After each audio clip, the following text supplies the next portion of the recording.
The United States has finally done something that might truly shift the balance of the war in Ukraine, not with missiles or troops, but with information. For months, the battlefield has been defined by artillery, drones, and territorial gains measured in meters. But now, Washington has quietly opened a new front, one that strikes at the very core of Russia's war machine, its energy infrastructure. At first glance, this move may appear subtle, even routine. Yet beneath the surface, it marks one of the most consequential strategic shifts since the invasion began. Intelligence sharing has always been a defining feature of the U.S.-Ukraine relationship. In early 2022, as Russian forces poured across Ukraine's borders, the United States established a coordination post at Clay Kazerne, a U.S. military base in Germany. There, American and Ukrainian officers worked side by side, mapping Russian movements and identifying vulnerabilities. But there was a limit, a red line. U.S. intelligence could be used only inside Ukraine, never across the Russian border. The logic was simple: avoid escalation, avoid direct confrontation. Over time, that restriction became both a shield and a shackle. Ukraine could see the enemy but could not touch it where it hurt most: inside Russia. Refineries, pipelines, and energy depots fueling the Russian war effort remained largely out of reach. Then, politics intervened. Following the November 2024 elections, there was a brief moment when U.S. policy loosened. Cross-border operations were quietly approved, but only those directly tied to the front. When the new administration took office, the rules tightened again, limiting cooperation back to Ukrainian territory. For months, this back and forth defined the tempo of the war, intelligence flows opening and closing like a valve, depending on the mood in Washington. But now, the valve has burst open. According to reports from the Wall Street Journal and Reuters, the U.S. administration has authorized Ukraine to use American intelligence to target energy infrastructure deep inside Russia. This is no longer about defending borders. It is about dismantling the fuel supply that powers Russian tanks, jets, and missile systems. And this time, Washington is not alone. Other NATO nations have been quietly encouraged to contribute, forming what one European diplomat called a coalition of insight. The implications are massive. For the first time, Ukraine's strikes on Russian territory are backed by real-time surveillance, satellite imagery, radar intercepts, and signals intelligence that reveal where Russian air defenses are weakest. This is not just a gesture of support.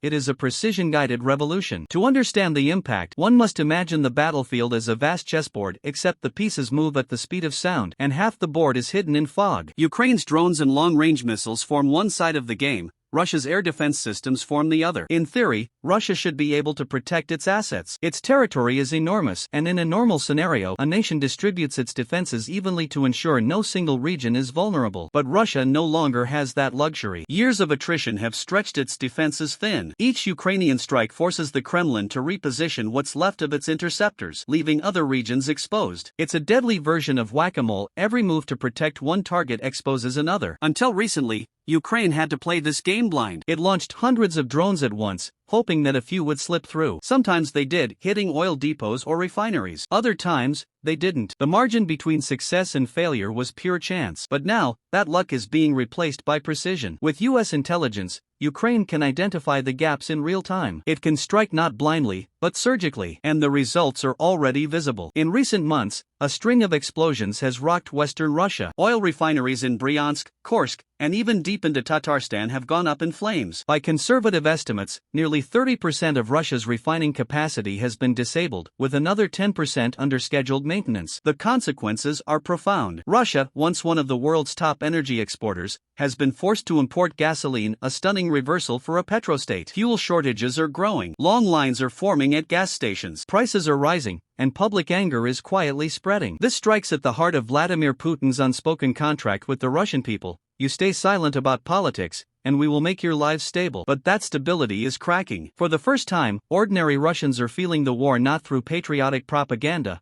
but through empty fuel pumps. If this continues, the political ripple effect could be enormous. It's easy to underestimate how powerful information can be in modern warfare. A single intercepted signal, a heat map, or an image from a spy satellite can change the outcome of an entire campaign. Ukraine's previous strikes often relied on guesswork and local intelligence networks, brave operatives working inside Russian territory. But their information was often delayed or incomplete. Now, with US and NATO intelligence, Ukraine gains near real-time awareness of Russia's defense movements. That means every drone, every missile, and every decoy can be deployed with strategic intent. If the success rate of Ukrainian strikes even doubles, Russia's energy grid could collapse in several western regions, crippling its logistics and economy. And this doesn't just affect the war. It impacts Russia's ability to fund it. Energy is the lifeblood of Russia's economy. Every barrel of oil sold, Every cubic meter of gas exported helps finance Moscow's war machine, destroy the infrastructure behind it, and you slowly starve the beast. But this campaign is not without global consequences. Oil markets are interconnected. Remove Russian supply, and prices rise everywhere, including in the United States. Higher gasoline prices feed inflation, spark consumer frustration, and weigh heavily on political approval ratings. In Washington, the stakes are both strategic and political. While U.S. oil exporters stand to profit from higher global prices,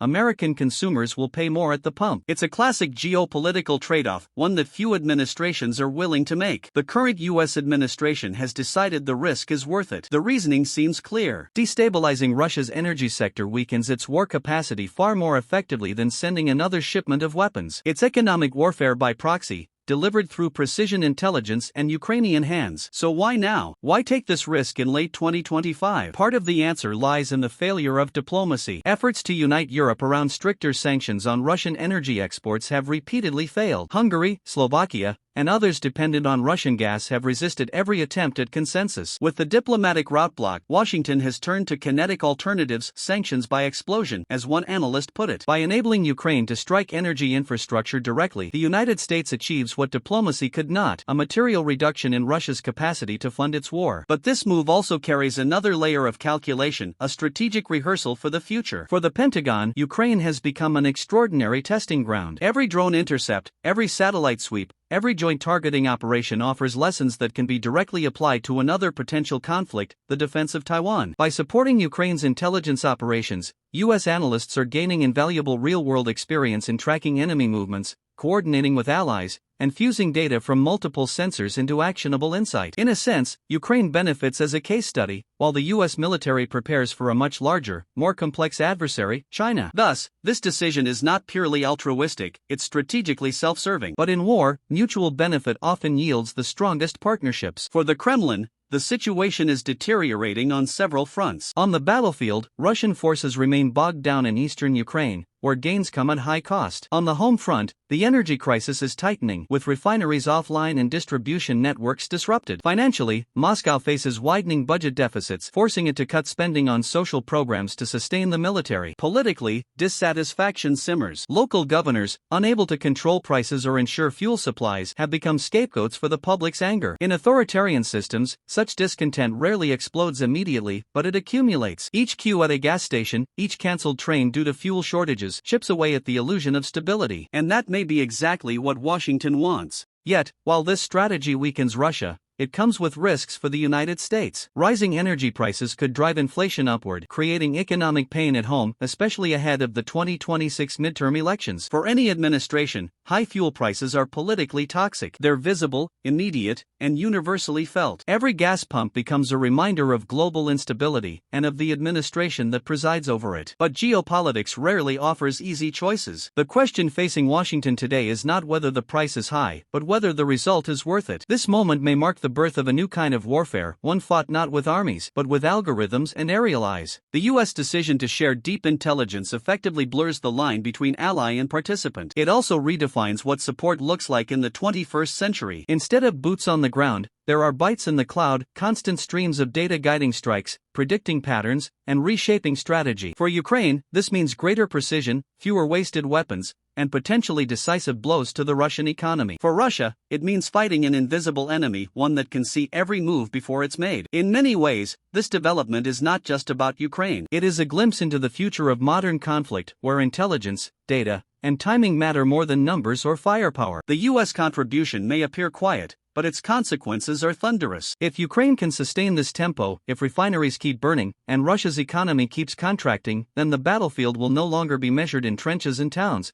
but in barrels of oil and kilowatts of power. The irony is striking. After years of bloody combat, the war's outcome may hinge not on who holds the most land, but on who sees the clearest picture. And right now, that picture belongs to Ukraine, painted with American intelligence, illuminated by satellite eyes, and aimed straight at the heart of Russia's power.